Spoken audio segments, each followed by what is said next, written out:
Man, I remember back in the old days where we used to try to utilize as many champions as we could. Whatever we got, we utilized. So we had uncommon champions that we used to try to clear a campaign.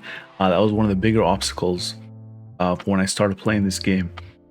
Whenever we pulled a rare champion, you used to get so excited, especially epics, legendaries. Oh man, it's a long time ago. The game was crazy. I mean, it's fun. You know, it's fun playing a new account, trying to progress through the game. So in this video, I actually want to look back at champions that I used to use to help me progress in the game that I actually don't use anymore. Just because they are on this list doesn't mean that they are bad. It's just because I pulled better champions and I used those instead. So yeah, this should be a fun list. You go down memory lane and look at the champions that I used to use and give you a little bit of backstory on the champion. All right, so the first champion is Executioner. So a long time ago, Executioner was an amazing champion. He can actually solo the campaign to the hardest difficulty, and then Plarium nerfed him. So he's one of the best progression champions that we had a long time ago.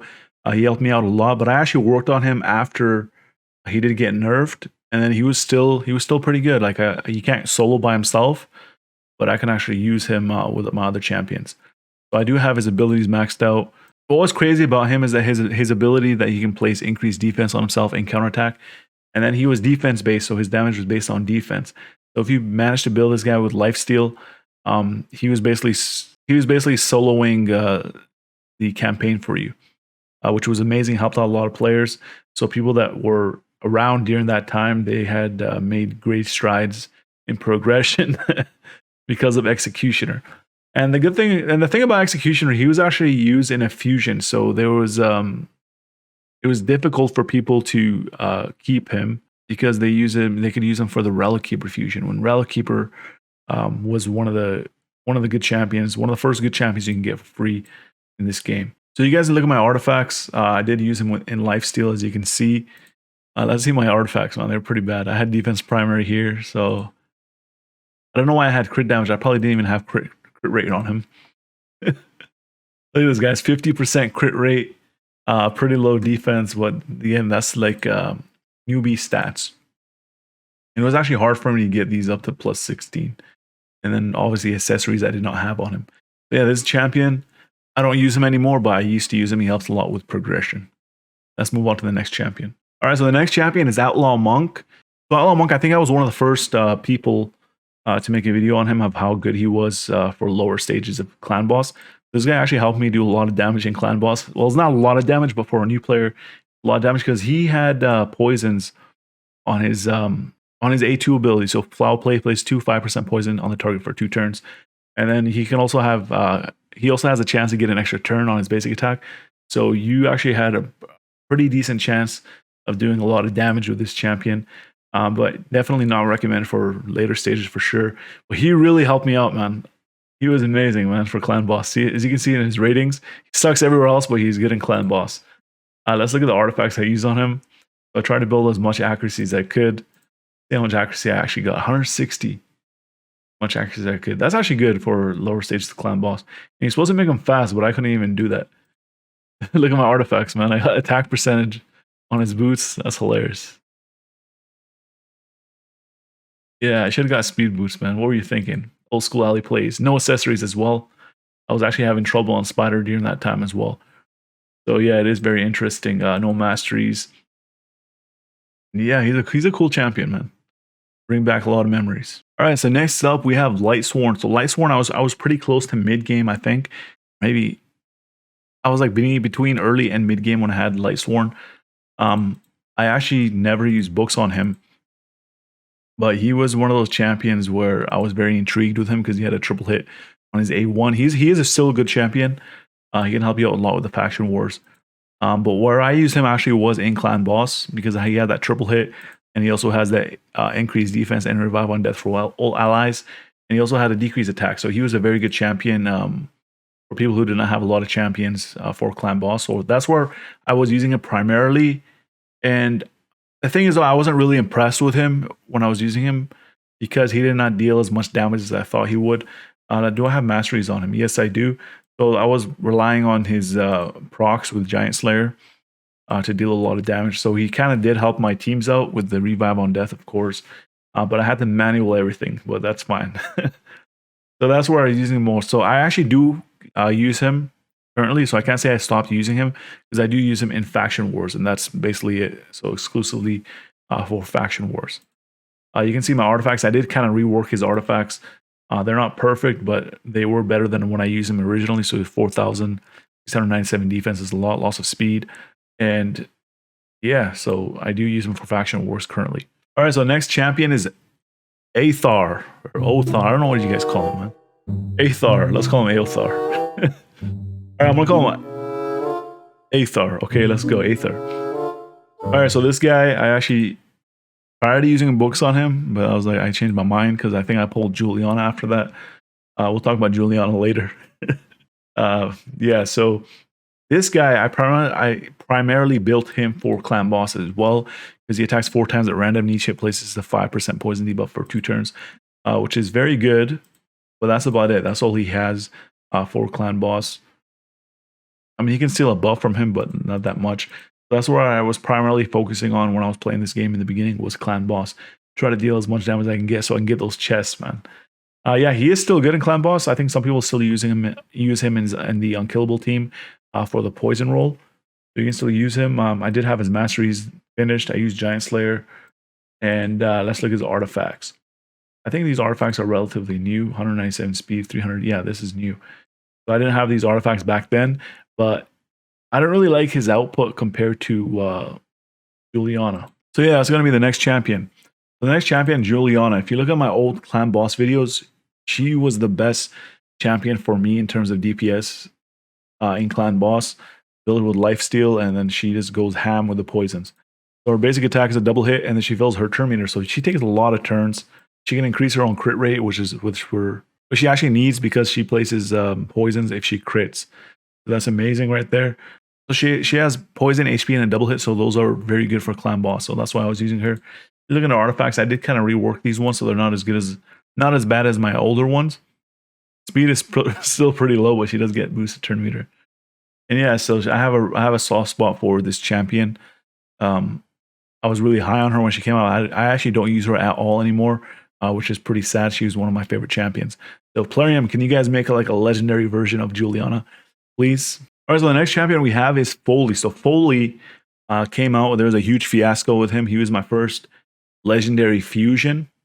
Or Plarium made a lot of mistakes. You guys don't know about that? Just search up Foley, what happened during his fusion, where they made it very hard for people to get him in the last second. But yeah, the video is not about that. So this guy was the first legendary champion that I got. When I got him, I was so excited because he has a quadruple hit on his A1. As I said, I was very clan boss oriented.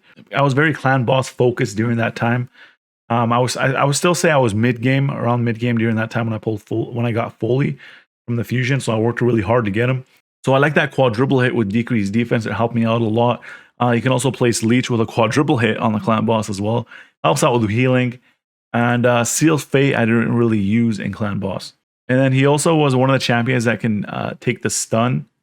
And he's not fully booked out. But right now I don't use him. But I do see a lot of people using him in Arena now. So he is very good for that. Same with Dark Elves Faction Wars. He's good for that. So I should rebuild him. So yeah, I even take off his artifacts, man. So I should actually rebuild Foley and try to utilize him. Maybe even book him out. And then these were his masteries. I actually switched out his masteries. His masteries used to be Giant Slayer with a quadruple hit. All right, next up we have Relic Keeper. So if you guys know, I actually put my face on Relic Keeper. So Alial plays and with Relic Keeper. Yeah, it was hilarious. That was my profile picture for my YouTube channel for a long time. Yeah, Relic Keeper was one of those champions where when I saw him in action, I was very excited to get. I don't know, man. Maybe, I don't know if he can still be utilized right now. I don't use him. He's only level 50. But he was very good for campaign because he can just slay everything except for the bosses.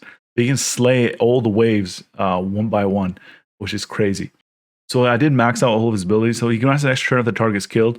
So he's kind of like Septimus with that when he was trying to clear campaign back then. Boosts his attack with this ability, and then he gets an extra turn, then he goes again, and then he keeps going and going and going until you clear campaign. when he gets hit by an enemy, he also plays a continuous heal, and he gets so many turns, so he's constantly healing himself and dealing a lot of damage, killing everybody. And then this is where he's amazing as well. Increase ally attack and campaign battles by 40%. So he's basically created to help players clear campaign, and he's always going to be there to fuse if you ever need Relic Keeper. So good old Relic Keeper, man. And I actually didn't even finish his masteries, which is crazy. So these are the artifacts I use on. So what I want to do is actually make a video when I rebuild Relic Keeper. Say, is Relic Keeper still viable? I want to make that video. He was actually a dominant in arena as well. He's just slapping. He's slapping all the folks there, man. So Relic Keeper is amazing. People think that he is overrated. I actually don't think he is overrated. I think he was just right for players that get him. The thing is, though, is that Relic Keeper, if you click on his fusion, one of the good champions that you need to fuse him is Executioner. I personally think he is better than Executioner, but some people like Executioner better. And then another champions, there's 3 champions here that are the rares that are worth keeping, but for me, I just want to get Relic Keeper, man. He's an epic, free epic, and he's good, man. So yeah, Diabolist, War Maiden, and Spirit Host are some of the top tier rare champions. So if Plarium can actually fix this, if they can switch out these 3 for champions that are seldom used, that would be better. Just to get John Cena over here. So yeah, currently I am not using Relic Keeper, but I will eventually make a video on him. Try to make him viable. Try to get him with strong gear, make him viable. So I'm excited for that. All right. So number 7 is Valerie. So she's one of the champions that can actually be dropped in the campaign. The first stage in the campaign, the first level in the campaign, you can actually get Valerie from there. And I got lucky that she actually dropped. I kept going. Like I saw her kit. She was good.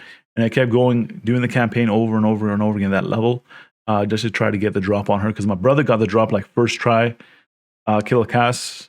He got the drop first try, and then I got jealous and I wanted it. So yeah, she was very good. She actually helped out in campaign as well. The reason why she helped out is because she has her A2 ability increases the duration of all buffs on all allies by 1 turn, and she also decreased the duration of all debuffs on all allies by 1 turn. And also AoE increased attack. So that 25% increased attack was good back then when I was in the early game. And then she also had this ability where she places a shield buff on all allies for 2 turns, and the value of shield depends on this champion's level. So the higher level, I mean, in the beginning, obviously you're going to be low level, but still helps. And she heals each ally according to the number of buffs they are currently under. So she was very good. She still has good reviews, so she was very good. I barely even got masteries on her. I just did this defense route. What did I do? I did defense. Okay, that's good. And I did max HP. Yeah, that was pretty good. Good choice, Allie. Yeah, and these are her artifacts right here. Look at the total stats. Pretty trash, but it helped, man. Helped me clear campaign. So I got better champions. All right, so next up is Jarek. So I don't use Jarek anymore, but he was the reason why I really needed Jarek is a lot of people had Tyrell. I didn't get Tyrell until a very long time later, where I didn't actually need him anymore, which sucks. When I was like into endgame, I got Tyrell. I needed him for this ability right here, decrease attack on his A1. So that's the reason why I really wanted him. I actually thought he was better than Tyrell for clan boss, because he also has ally protection, AoE increased defense, and he can also heal your allies. So he was actually a staple in my clan boss teams for a long time. He had a crazy aura skill as well, increased ally HP in all battles by 33%. So in my opinion, this guy was actually better than Tyrell for clan boss. You guys can dispute that, but I think he's better. His skill set is for clan boss, man. So they both have decreased attacks. Obviously, Tyrell does more damage, but not all of his abilities are usable in clan boss. Jarek, they are all usable in clan boss. That's his masteries. Yeah, I did get War Master. I went through them down through the defensive route, and his skills are all maxed out as well. And look at these artifacts. I don't think I switched these artifacts at all. 197 speed, 258 accuracy for the decreased attack. Yeah, 72,000 health points. So he's an HP champion. He has a high health pool. So he is amazing. He has good gear right now. I should probably still use him in Faction Wars. I don't know why I'm not doing it, but I will do it. I thought he was ungeared, but he is geared.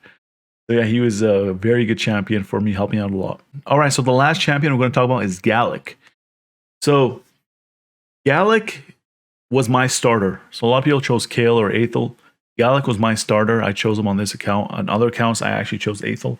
Well, in this account, I'm choosing Gallic. If I start a new game, I'm choosing Kale. But I do really like Gallic. I chose him because he was basically the main. He's like the face of the game, man. Who's on the cover of the game? It's Gallic. So Gallic, he's got all the commercials as well. So I really like Gallic. I use him for a long time. He is actually very strong. Stays pretty strong, but I don't use him anymore. He helped me along in the campaign as well with progression. I like him. He has an AOE. He can do everything, man. He has decreased defense. He has an AOE that places increased speed on himself, and he has a double hit. So he was very good. These are artifacts I used on him. I actually think at one point I was running him with lifesteal, because in the early game, lifesteal is the way to go. And yeah, I never actually fully utilized him, like maxed out and everything, like in game. But maybe we'll do that as well. Maybe Gallic and Relic Keeper are going to make a comeback. Masteries, you can see I never even finished his masteries. All right, guys, so that's going to be it for the video. If you guys liked the video, make sure you guys drop a like. I actually want to ask you guys a question. So which champions did you use early game? And were any of these champions on your list, like early, mid game? Were any of these champions that were on this list champions that you use that help you with progression? Let me know down in the comment section. I want to thank you guys for watching. I'll see you guys in the next video. Drop a like, YouTube algorithm. I'm Tyrone. I need everybody to subscribe to the homie Ali Al Plays. And that's non-negotiable either.